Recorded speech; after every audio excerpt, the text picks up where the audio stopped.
Now, if I were a professor, I teach a course called Socialism 101, where every student must spend every moment on Venezuela. And for lesson 2 in our socialism study, modern day Venezuela. Their eyes glued to the grim results of policies endorsed by the Bernie Sanders of the world. Pay attention, folks. The class, actually, it's happening right now. But is anyone watching? Not if Game of Thrones is on or if President Trump tweets. Those take priority. It's too bad. For the past decade, we've watched an oil-rich country descend into chaos where toilet paper is worth more than actual currency and their currency not worth a crap. It's Socialism 101. You guys watching? You're watching the screen on the left, right? You're not watching him. Who gives a shit about him? Watch the screen on the left. Because that's what's happening. This is from a year ago. A government that controls production and distribution, creates scarcity, followed by sham elections, arrests, dictatorship, corpses in the street. This is from a year ago. But it never starts out that way. It begins with a left-wing populist and his fan base, self-absorbed elites portraying a holy hell as a heaven in waiting. Sound familiar? So where are they now, these Venezuelan fanboys? Sean Penn, Jeremy Corbyn, Oliver Stone, Michael Moore, he's doing a play down the road, Danny Glover, or the writers at Salon who once labeled Venezuela a miracle? A miracle that it fell in 10 years. It only took 10 years. Where are they hiding? Why aren't they saying anything? I guess when you see the starving kids, the dying babies, infant mortality up 30%, maternal death up 66%, it's hard to show your face. But they keep the kids with their parents, right? Like, it doesn't matter if the kids are dying. It just matters if the kids are with the parents, though, right? Because the parents have to be able to see the kids die, right? That's important. As apologists, they played a role in it. The technical term, useful idiot. As people die in this celebrity's utopia of the month, the stars inevitably move on, off to find another radical to romance. Funny how this never happens in free markets. Maybe if we killed more people, the stars would love us. You know, Kimberly, the amazing gift of socialism is that it can take the richest thing and destroy it and porify it. I mean, Venezuela, I believe, was the fourth richest, the fourth richest country, and now look at it. Now, I don't know exactly where we're at, but I know we're above 4.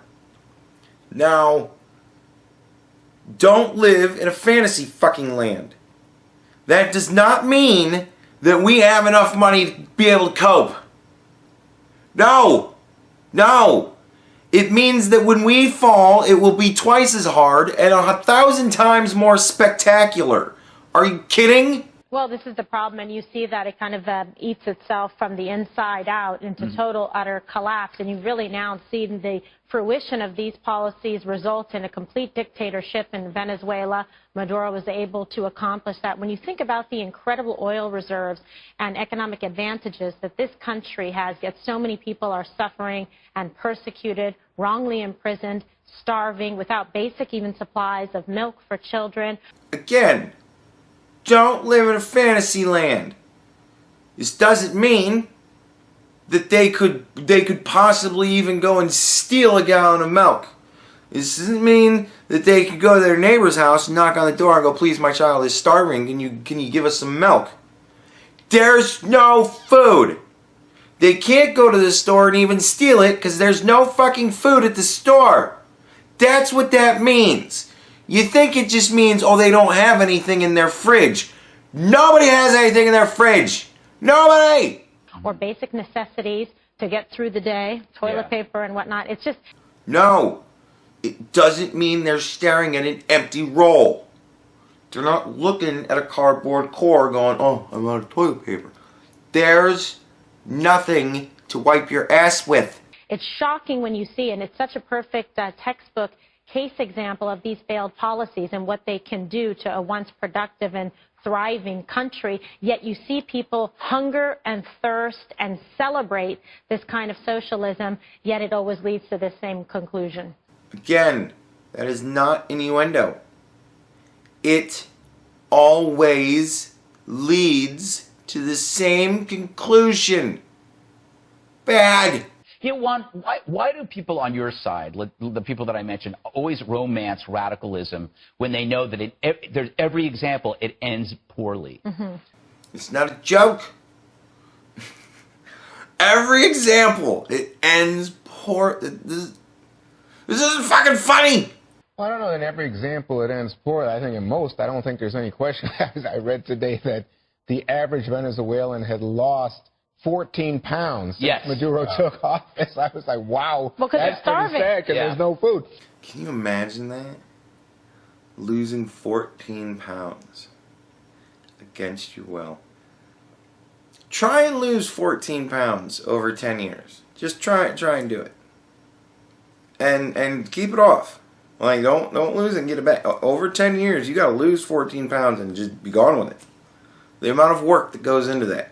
Can you imagine doing that against your will? What that means? But here's the thing that here's where I think I have a little different view than yours, which is you go back to Venezuela and what fed Hugo Chavez, who really is the forerunner for Nicolas Maduro, now the president, is that there was such tremendous... I love that guy on the right. He's looking at the camera like, and he goes, this isn't like what the dude said sunk into his head, and he was like, that sounds like bullshit. Look at it again. It made me laugh. Is that there was such tremendous... I don't know. It was just like... it made me giggle. Poverty surrounding places like Caracas, which were thriving and based on oil money. And the whole idea, what captured the attention of the left in Hollywood was, oh, here is this little guy struggling against this big American corporation. Like Castro. And they're trying to impose their will on this Latin country. And all of a sudden, you get people doing things. And Chavez initially helped to reduce the illiteracy rate, improve the employment rate in Venezuela. That was when it was working. But then you see big government start to, evolve, and the corruption and the excess and the thievery, outright thievery, especially at state-owned enterprises, when the state took over a lot of these oil-based enterprises. Now imagine that. Like, in the U.S., we have private companies, right?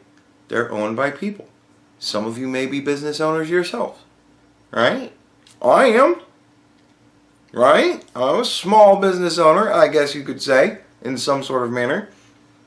So there you go. Lots of us are. Imagine if you can't do that. Because no, you can't do that. Because the government says, no, you can't do that. Because we own everything. You can start a business that we'll own. But no, you cannot compete with us. Because we're the government. And everybody buys from us. Imagine if the government took over McDonald's. And you know how government McDonald's. No. There's no more Burger King, or Wendy's, or Arby's, or any of that shit. No Taco Bell. Just McDonald's. Just government McDonald's. Government McDonald's. That's all you get. Because you can't have competition. They'll sell tacos and stuff too, I'm sure. Maybe. I don't know. It's democratic socialism. Perhaps you guys can vote that shit in. But that's kind of what it means. You get the government store. You don't have the options. You get to go where the government owns it. And that's it. Just let the thought of that sink into your mind. Seriously ponder the ramifications of that. What that means. How that would affect your life. If you no longer had options. You go to the government grocery store. You go to the government gas station. You go to the government fast food place. Which probably won't exist. Because fast food's bad for you. And the government pays for your health care. Seriously, just think about it all. Really dig deep. This is your homework assignment. I really want you to do some thinking. So that's where it went wrong. I mean, I'm a pure capitalist. I live here in the U.S. I'm a happy camper. Tell me about it. But I'm going to tell you something. I understand, and I think, and this is where I was going to say, what I wanted to say to you was, there's a loop here. I think a lot of the people who were angry over wealth inequality are also, if you look at it, a lot of people in the Trump base who say, you know what, I don't like Wall Street too big to fail. I don't like those elites on the coast. I'm angry and I want someone to represent me. There's a lot of Chavez in that sentiment. Yeah. Yeah, you know, I don't like the corruption. But you know what? I'm fine with business. Because business owners provide jobs. Again, think about it. You probably work for a business. Right? Which means somebody fucking owns it. And they probably have more money than you. It's how they afford to feed your family for you. Think about it. You work for somebody who has more money than you. Be careful how hard you bite the hand that feeds your kids. But I don't know. I think that the people that are pro-Trump are also pro-business, pro-Second Amendment. I don't think you're going to see that happen.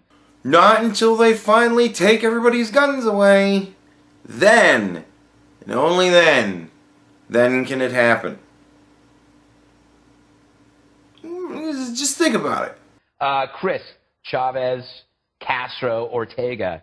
The world excuses this behavior because they romance the idea of radicalism. That's how I see it. Agree with me. I love it. I will try to care what Sean Penn thinks. Yeah. I will labor in the yoke. I will dig deep to try to care what Sean Penn thinks. Even though his performance in All the King's Men was execrable, and that for that he should be forced to live in Caracas. I didn't see it, and nowadays that's very mean. Correct. There's a cautionary tale here. Beyond just the one that you describe about what happens as socialism devolves and nationalism supplants good thinking, it is this. They were poorly governed originally because they were rich. They were poorly governed in the same way that the Saudis are poorly governed and other petro nations where they don't have to tax their citizens. They don't need the consent of the governed. They don't have to tax people. In the United States, we hate paying taxes, but that makes us pay attention to what the government's doing to us. If you say, don't worry, you don't have to pay taxes, we're taking care of it, things drift off into bad places quickly. Yes. When you give the government ultimate control over something, they don't care what you think anymore, because what you think no longer matters. Because they're in control of it. Gives a fuck what you think. We're in control now. How quickly we can get there. On a dime.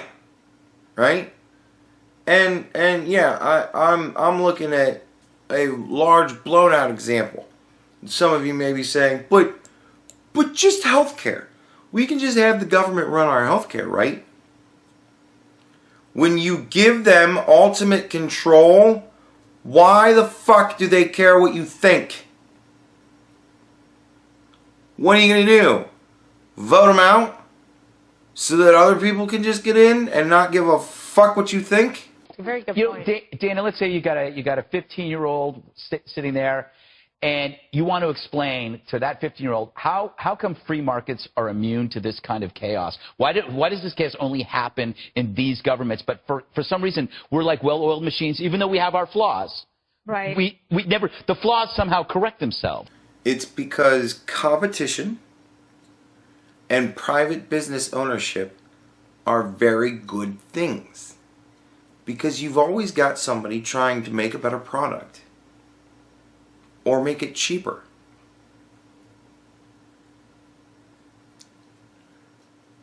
Why do we still think that's a shit system? I don't get it. It's very interesting. In South America, in particular, it gets very little attention. You know, you can pick up the newspaper unless there's a war. Which we could be heading there in terms of a civil war. I had lunch with a teacher today who teaches high school students, and she said that last year all of her students Did you buy her lunch? in Maryland. I did buy lunch. Very good. She said that they were all for Bernie Sanders. Yes. Like they were all in, they loved him, and that she kept saying, but you realize that what that leads to is something like in Venezuela. Don't fool yourselves. It always leads there, even if you vote for it.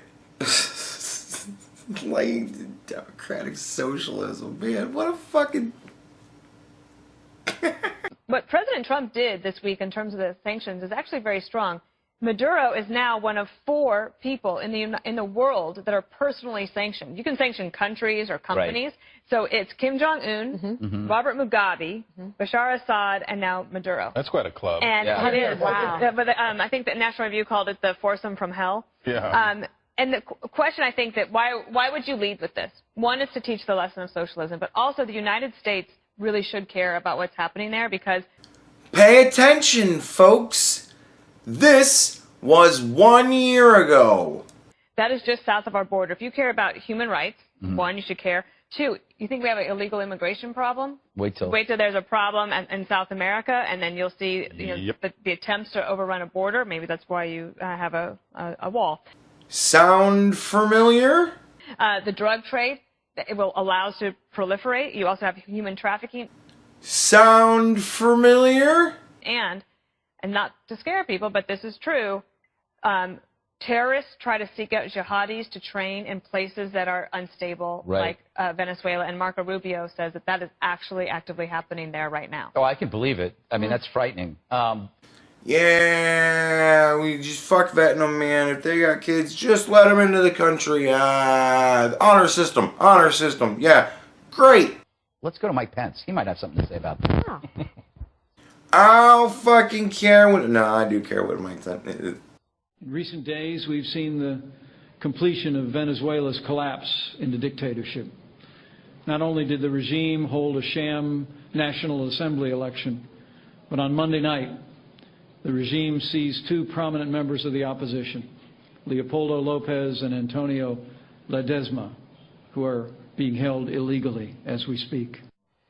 1 year ago. You know, Kimberly, this wouldn't be a real 5 segment if we didn't put some of this blame on President Obama. I was waiting for that. No, the fact is, I mean, he did nothing. I mean, this has been going on for a while. What did he do? Well, this is probably played golf. Yes, with his rich elite. Bit of a, yeah, exactly. Yes, shook hands and essentially enabled them by allowing this to proliferate until the eventual demise as well of Venezuela. And when you see socialism like this, it really discourages kind of, individual contribution to try to create. Yeah, and you just say, okay, well, you know what? I'm just going to sit here and just enjoy my apathy.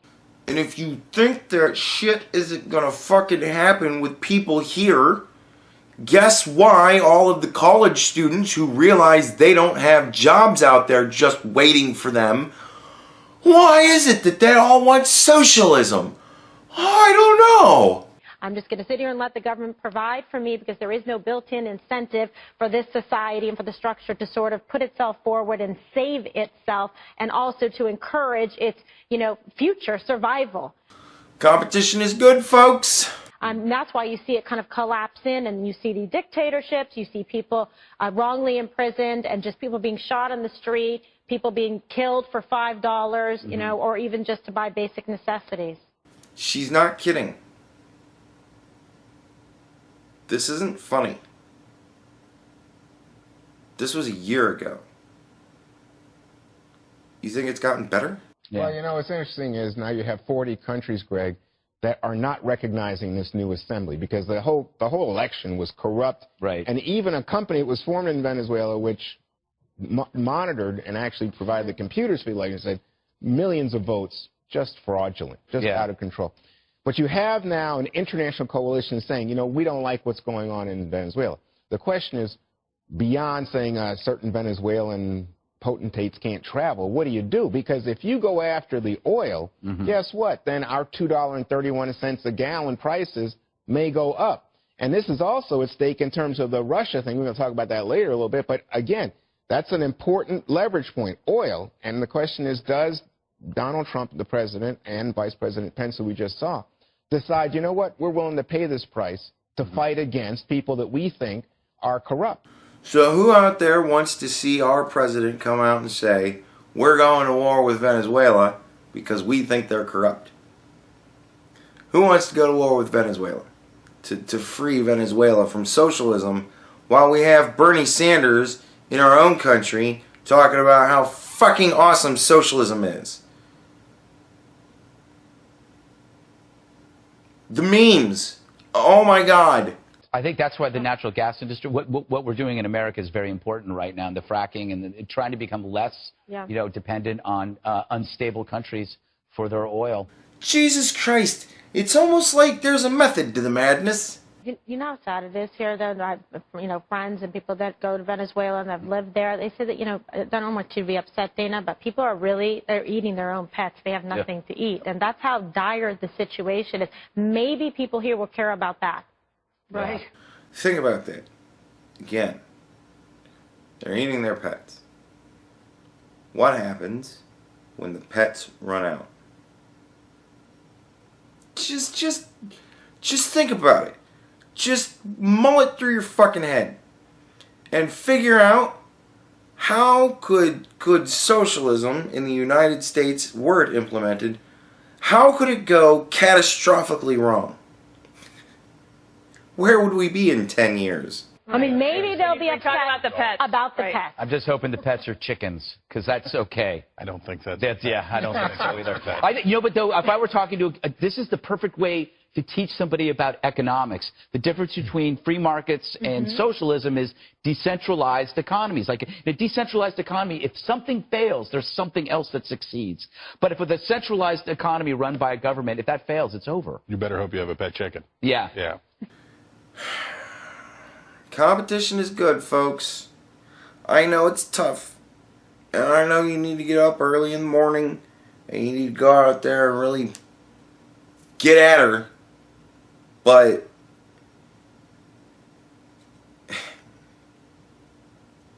you gotta do it.